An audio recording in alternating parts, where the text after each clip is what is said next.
Abre la ventana. Abre la ventana. Ahí está, sí.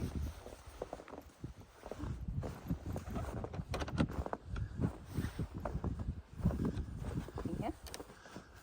Pues. Ah. Mira. ¿Y pone de qué es la miel? Aquí hay un de estos. Sí. Sí, pero está en sueco, o sea que...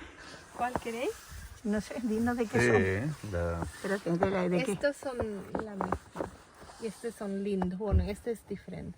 Pero no sabe de qué está hecha. Bueno, es de miel, pero no pone aquí abajo este neno el letrerito que No, puede ser de un tipo de árbol o de otro. No. no. Pero llevamos uno de cada uno, ¿no?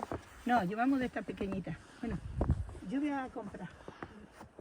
Pero ¿qué forma tiene? Bueno, aquesta botiga té la mel així, pots venir i emportar-te-la. Però aquí els suecs no són com nosaltres. En fi.